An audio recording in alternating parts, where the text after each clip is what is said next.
My guest on 12 Minutes With is British Guyanese businesswoman and campaigner Gina Miller. She made headlines after she successfully challenged the British government in two constitutional landmark rulings after the Brexit vote in 2016 and later in 2019. Thank you for joining us, Gina Miller. To begin with, can you remind our viewers what legal action you took against the British government over Brexit following the June 2016 referendum? And can you distinguish for our audiences between your personal stance against Brexit and the legal basis for these cases? Yes, lovely to join you. My personal opinion then and remains that we should have stayed in the EU, but that is completely separate from the process, the legal process and the constitutional requirements. And my cases, the first against Miller one against Mrs. May, was because she was trying to trigger Article 50 to leave the European Union, to begin that process by bypassing Parliament. And on the second occasion, exactly the same, Boris Johnson, the Prime Minister, was going to try and close down Parliament, what we call prorogation, for a long period of time, which again would have meant that Parliament would have no say and we would crash out with a no deal, both of which are Prime Ministers putting themselves above the law. So irrespective of my personal support for remaining, this was very much more about the process and ensuring the prime ministers could not put themselves above the law. Because we have, ironically, if you remember, everyone talking about parliamentary sovereignty, it was about defending parliamentary sovereignty. And 10 years on from the referendum, can you paint a picture of where it's left the country, both economically and politically? It's been a decade of decline. Unfortunately, there was no plan, which is always something I suspected, that the Brexiteers, the Leavers, had no plan for what would happen if they had won. And that has unfortunately played out in the fact that there is a confirmation that our economy has been damaged by around 4 to 5. Actually, now most economists say it's about 5% GDP. We have a real lack of foreign investment into the UK. I mean, there is almost non-existent foreign investment in the UK. We have instability in our politics. We have now, instead of the traditional two-party systems, we very much now have a five-party system, and the country has become more divided. I mean, Brexit, the whole referendum, the dishonesty and the way the division that was sown has damaged our country. So it is now a place that is very much a populist country. So my view now is about what happens for the next 10 years. So we have to look forwards. And I'm hoping for a leader, now that our Prime Minister has resigned, I'm hoping that a new leader of the Labour Party has a plan and a strategy and can give some clarity on the direction of travel, on our relationship with Europe, from the point of view of our economy, prosperity, defence, which is so important, and also tackling the big issues such as AI and the environment. And before we look forward, just to finish looking backwards, from your perspective, what are some of the biggest lies about Brexit that never came true? And in contrast, have any promises? The biggest lie was about Turkey joining. Those posters that Leave Remain, that we would have hundreds of thousands of people coming across our border, they were fabricated lies, and they were images that were generated that were not true. The idea that leaving the EU would suddenly solve all our domestic issues, it was just an excuse, a cowardly excuse for putting off the real hard work that needs to be done when it comes to the domestic issues that we had and were deepened after the global financial crisis. The lies on that it would end immigration, all it's done, and we can see that, we've had the highest levels of legal migration post-Brexit than we have ever had, close to, depending on your figures, somewhere between 600,000 and 1 million people that are ex-EU. So the idea when I was going around the country that was being sold by Brexiteers is leave the EU, stop our migration problems. It was a lie. And then the 350 million that we would save for the NHS was a lie. There were so many of them. Do you believe that the Labour government has made positive strides when it comes to mending its relationship with the EU? And do you think that Starmer's resignation will weaken ties or be an opportunity to strengthen them further?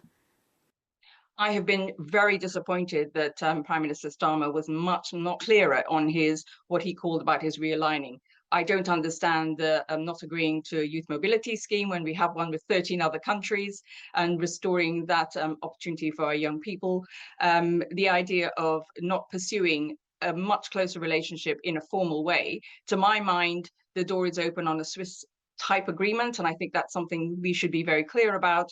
And I think rather than cherry picking here, there, and everywhere in tiny little steps, I'm hoping the opportunity is there for the new leader, a new leader, to be much bolder and talk about alignment. As I said, from my personal point of view, I think what is achievable before the next general election, because we've got reform, lurking over our British politics, and possibly a reform type government after the next general election, that to me, a Swiss style agreement, we have got to do something like that make sure that the door is kept open to one day perhaps rejoining, because that's what I'd like to see. But I don't think we have the political bandwidth in either Europe or the UK to be talking about that right now. And how positively do you feel about the upcoming UK-EU reset talks? From your perspective, what's lacking in these talks with the EU, both in terms of political will and concrete measures? I think on our side, it is that the red lines are nonsensical to me, such as I said, I mentioned the youth mobility scheme. I think it's great that we're going to have some of the changes when it comes to agriculture and reducing of some of the red tape, but it's not enough. Our businesses are on the floor. We need much more. We need a relationship that actually reverses some of the damage when it comes to the paperwork, the burden on businesses, that will attract foreign investment and will actually stop the drift towards lower regulation, where too many of our politicians on the right want us to go to. So I think it's really important that we have those closer relationships. And do you believe that there's a chance that Brexit could ever be reversed? And if not, why? And if so, in what time frame? I think the process, we have, this is not about surrender when I say that it's not rejoining maybe sometime in the future. It's about the reality of where we are. The reality is that there are other people ahead of the queue. Why should we be given special treatment? There are other member states who are ahead of, or other countries ahead of us. Secondly, we would have to have, I think, much more of the population in the UK wanting it. The figures are for rejoin, but I don't believe that there is enough of the population. It is not a big enough gap yet. And also the time. We are facing so many crises geopolitically in the world, that I don't think we have a time for our parliaments, both in the EU and the UK, to be occupied with negotiating a rejoining deal. It would take out all the energy that's needed elsewhere. And you decided to take the government to court over its handling of Brexit, which made you kind of public enemy number one for Brexiteers.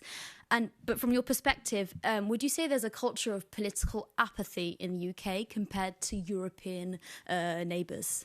The one positive, if there is one positive from Brexit, is that as a country, ordinary people in the street didn't really talk about politics as they do in Europe, as you do in your European member states.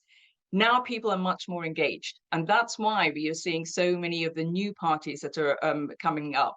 And, Greens party doing so well, the new extreme right party, Restore. People are more engaged. And that is a positive, because actually a healthy democracy requires people to be more engaged. That said, it is also very divisive politics. So, there's good and bad to that. But I think the problem is that we don't have politicians with courage. We do not have politicians that are spelling out the difficulties of where we are, not just to do with Europe, because there are so many economic and domestic problems that we have in the UK. They're not sort of telling people the honest truth about where we are and the hard choices we need to make to get to a better place. And that includes increasing, we can't do very much if we don't have money in the coffers. And one of the things we need to do is to ensure that we can increase our GDP and investment from abroad. And the markets and investors, if there was a plan that they could see, not just people in the UK, that sense of stability and a direction of travel would actually increase the confidence that people have. And at the moment, very few people, be it businesses, investors, and the public themselves, have confidence in our politicians. And you faced a huge torrent of online abuse when you took the government to court over Brexit, and this led you to be protected by an anti-terrorism brigade. How dangerous has it been for you to be an outspoken critic of Brexit? And do you believe that there's still a risk in being this outspoken today? Unfortunately, it came with death threats and, the violence. People went to prison because of the death threats against me. It was not something I ever envisaged I mean, I knew there would be a backlash, but I didn't think it would be of such a violent nature and such an abusive nature. And I'm afraid as the 10th anniversary now means that, because for a long time, the B word was not mentioned by politicians. They were too frightened to mention it. Now with the anniversary this week, since last week they have done, and the abuse has increased that I've been receiving.